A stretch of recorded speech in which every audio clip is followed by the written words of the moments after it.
A Ugandan opposition politician is accusing the government of not declaring parts of northern Uganda affected by the nodding disease as disaster areas. Several thousand children in the north are afflicted by the syndrome, which affects the neurological system and has no known cure.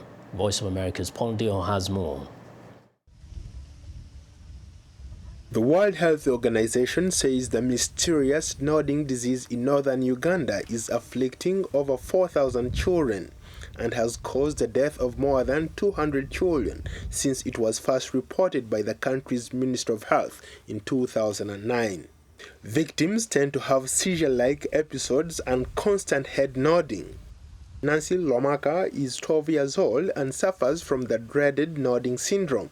Her father ties her to a tree outside their graph hut in northern Uganda for her own protection. The disease gives Nancy seizures and has diminished her mental capacity. She has lost the ability to talk and she often wanders away. Nancy once went missing in the bush for 3 days.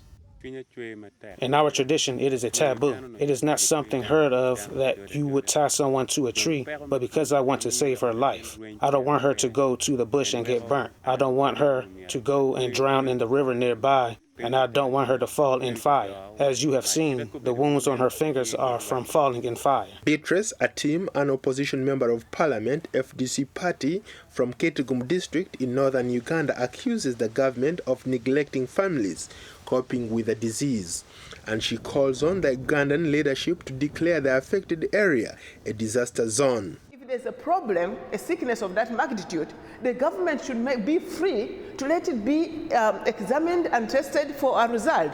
But you find children who are being brought from the villages to a national referral hospital being arrested, and the issue was that they are going to shame the government.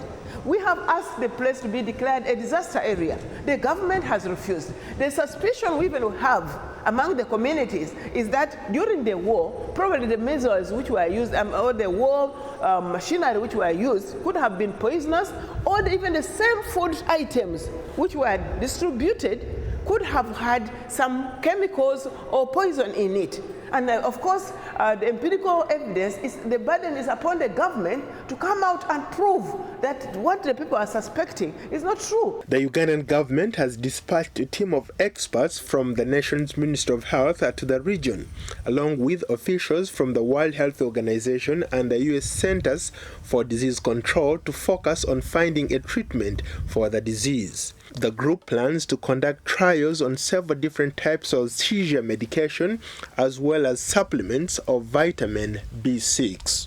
A doctor at the regional office of the WHO says children are finding it difficult to eat because of the seizures, which are often triggered by food.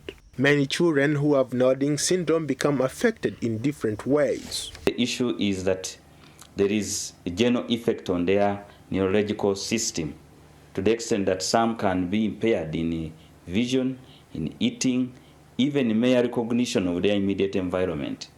So that's why we are calling it a syndrome, because not all are really manifesting the same way. Some may just have a few of these features.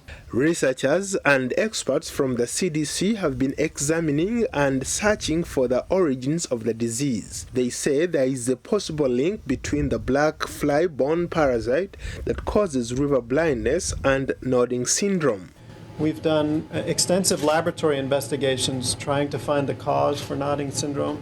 In fact, we've ruled out more than 36 different possible causes for nodding syndrome, including some of the most recent results looking for 18 different viral families encompassing literally hundreds of individual viruses, all negative for nodding syndrome. While the effects of the disease first documented in Tanzania in the 1960s are well known, researchers are still confounded by the nodding disease syndrome. The search for its origin and cure continues. Ndiho, VOA News.